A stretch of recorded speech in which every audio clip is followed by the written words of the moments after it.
Chair, point of order. Chair, point of order. The meeting's not over. I've raised the point of order. And I am legally entitled to resign from this council, Chair. Are you saying I'm not? Am I not allowed? I find your brand of censorship, Chair, is disgraceful. For a member of what would be a party who talks about equality, that you want to censor me from standing down as a councillor, Chair. And I want legal advice on that now, so you can get Eddie Curtis in here to see if you're within your legal rights. Because you're wrong. As well as morally, it's despicable. And once again, another attack on Brenton Kern and Brenton Kern's family. Which I expect from you, and it is absolutely despicable. And I look at the rest of you sitting around here, and no wonder you're embarrassed. Because I'd be embarrassed too, Mickey. And I think it's your brand of republicanism which is destroying republicanism in this area. And you can smirk all you want. I'm not smirking at all. Well, maybe I must be going blind. But I am legally allowed, and entitled to resign. We will get opinion on that there. I don't need your opinion, Mickey. Well, you will. Standing order says that I can resign if I want. You will not be speaking. Mickey, what are you going to do? You're going to put me out? Well, then I will speak, Mickey, and then I'll say it. I would prefer to see somebody get somebody in to put you right, because that won't happen. Well, do you know what, Mickey? At least that would be more, less embarrassing than what you try to do to censor. Absolute disgrace. And I'm delighted. It's your censor. You're refusing to let me have my say, and it isn't Chairman's business. I'm entitled to resign from this council, and after 30 years, 28 and a half representing the party, making the T-shirt that you wear so shamelessly, and then you refuse me. That's equality. That's what Sinn Féin's about. This is the equality. This is what you're voting for. And do you know what? Mickey Brady's his representative. So get out and vote for him. I've been in this chamber and I've been called a murderer and a killer and a bomber by loyalists. Legal opinion and nobody's here. Do you know what? You know what? They never stop me from speaking. Yeah, go ahead, Perry Hardy. Tell them all, the boys and girls, to get out. But I read it out for the people that's here, because it'd be embarrassing. And it's shameful that our mayor is away out as well. Couldn't shame Sinn Féin enough. I just want to thank my wife, who despite the onslaughts and attack on us and our home, stood shoulder to shoulder with me throughout the entire journey. I want to thank the children, who still have to live with the legacy of being the children of a Republican ex-prisoner and a councillor, who had to sleep in their bedrooms with inch-thick plate armour steel on their bedrooms to keep them safe at night. I want to thank the council staff, who sat up in the wee small hours of the council meeting and who helped me. And I want to talk particularly about Paddy O'Hagan, Kevin O'Neill, Thomas McCall, and of late Eddie Curtis, and all the council staff who work in all the wee small offices, who make us councillors as successful as we are and as accountable as we are, and I think that should be paid tribute to them. Life as a councillor, and in particular life as a Sinn Féin councillor, was a very dangerous and difficult place to be. It was also a very lonely place to be. And I often remark that no matter how packed a room was, because of my brand of politics and because of my unrepentantness, there was always room for me, because people give you that leper effect and move away from me. I was elected as the first Sinn Féin councillor in Uri in over 70 years. I was the first Sinn Féin chairman. I was the first Republican chair of the local policing committee, and those were groundbreaking and leading our community, and I'm very proud of that.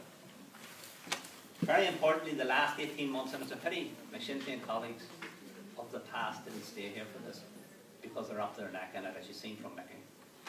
The last 18 months were particularly difficult for my family and I, where I had no choice but to remove myself from what I call the Uri and South Armagh version of Sinn Féin, a group which has become the property of a small domineering clique controlled by a state-like character in Sinn Féin, who tries to remove his opposition by the gang mentality. And I, as a whistleblower, raised this issue, and I raised it within the Republican movement. And they came and they visited me and my wife, and they took our opinion. And on the basis of that opinion, they then went and spoke to other people, and they discovered that Brenton Kern was right. that what was going on in the Republican movement in Uri was wrong. So they set about a whole review, and they removed the leadership of the Republican movement in Uri, and they replaced it by a man from Short Strand. They put him in place to try and clear up the Uri situation. For 6 months they tried that, and it didn't work. Back. And as a whistleblower, I then became the victim. And whistleblowers, like sex abuse victims, they become the victim. And speaking about sex abuse victims, I raised within Sinn Féin about a paedophile priest who had abused hundreds of our children in this district, in all our schools in this district.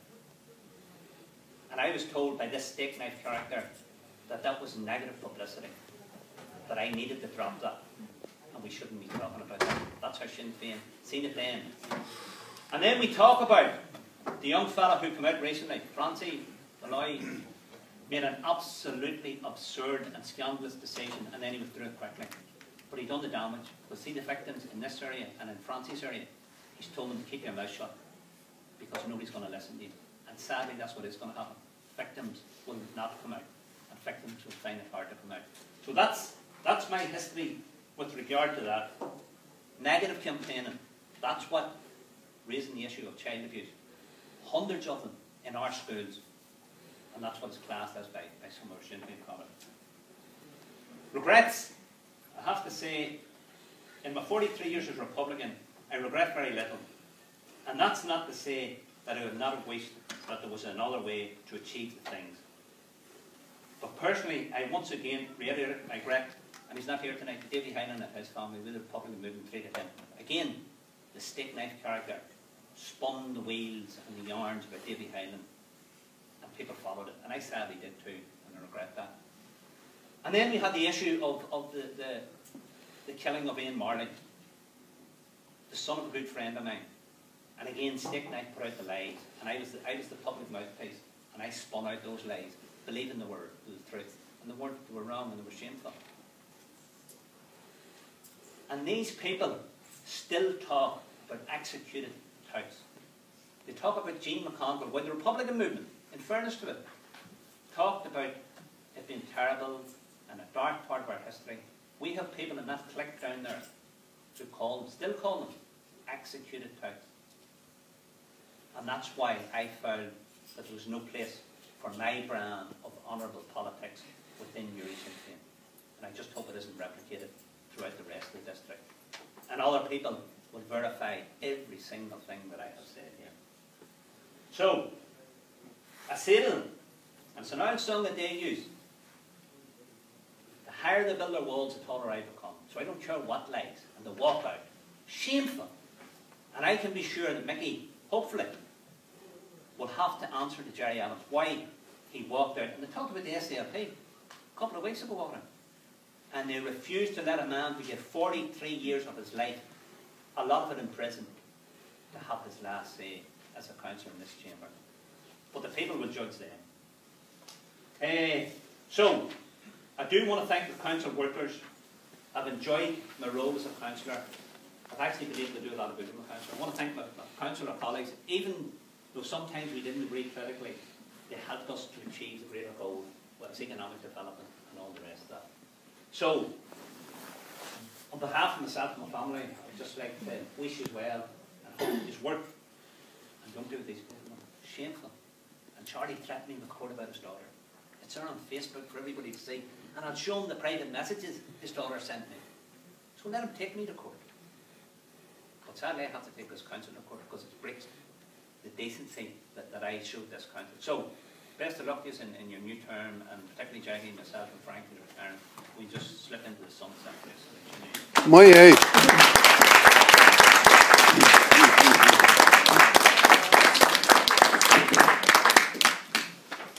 Brendan, could I wish you well, not just yourself, but all the other councillors that are leaving, Jackie, Andy, Frank, John, and quite sure... Two Johns. On behalf of all, I can tell you, just as you were going through all that, it's not easy being an SDLP councillor sometimes either, right? You know, you mentioned the DPP there. I was the first one in, and it was difficult at that time. But you're a determined councillor for the long run. You'll never be accused of shying away from what you believe. And I just wish you well on behalf of the SDLP. And all our outgoing councillors, it is in many ways the end of an era. And it'll be interesting to see how the new super councillor works out. My name is Brendan, all the best to you, and I know that when I was in here working in the council, I always admired Brendan, because in the early stages he was the only in-paying representative on the council, and Jim McAllister. Brendan was the first full-time chairman. I have to say I was disappointed tonight that because I think all I wanted to do was Brendan couldn't bring forward a proposal, and I was only asking and requesting that the new super council look at the situation again in light of all the concerns and protests that there was regarding the people that were working in the food. And it was only just all Brendan wanted to look at it again, and all I was asking was to look at it again. And taking this opportunity, and I do it now publicly as a canon, that all they have to do is look at the whole situation again. That's all they have to do. But just to find to reach Brendan and the family, I know the family, the really more than far along the way, decent, hard-working people. And I think Brendan will be missed, like the rest of them, like Frank and John, and all our colleagues that's scored tonight. But Brendan will be missed because he's been out and out, fought for the best of Murray and Canadian one of the years. Wish your best on it. Brendan, just on account of, and I know Henry, you're going to go in there to wish him all the best, right? But I just want to tell you that the SDLP, the second guy, met with the officials, and we actually came up with we asked for a proposed compromise in the new council to accommodate the private lessons, and it was rejected. So I don't want you to think then that we did. So We didn't hear that. we didn't, but I just want to wish you the best of luck. I did teach my kids at one point, so we mightn't agree politically, but not a bad time. That's right. There it is. Many's a night we had very, very rough talk in this chamber. Between myself and Councillor Kern. Very, very, very rough. And I've seen the other night there, he was accusing me of throwing him into the back of a Land Rover and everything. But the curious thing is, I know exactly where I stand with him. That's been one of the things that's always struck me in this chamber.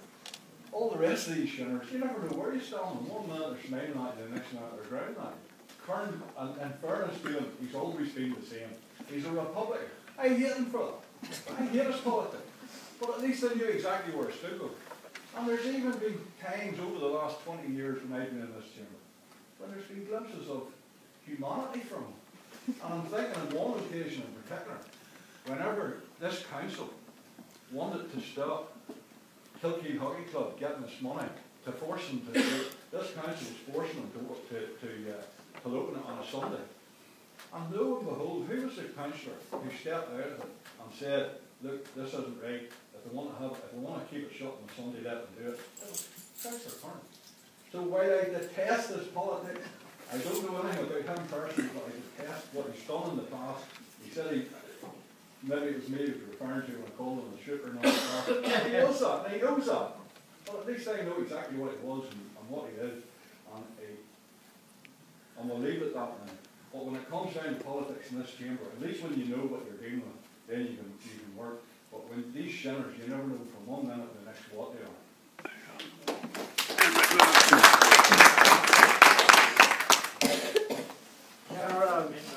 I would like to when I came into council marshal for many years afterwards, I had a lot of major problems with him. And debates about his politics, which I didn't agree with whatsoever. But because he was always inclined to shout his way into trouble and then to shout his way out of it. But over the years, he became quite an astute politician. He was very hard-working councillor and did an awful lot of good for the area in Uri. And I got to know him quite well, and I wish him well in the future. Though I never agreed to say with his politics, particularly during the years of the battle developed. But I do wish him and June every success and a long and happy life in the future. We always have trust, we always brave to speak out. Rather than just like, guys, thank you for your friendship.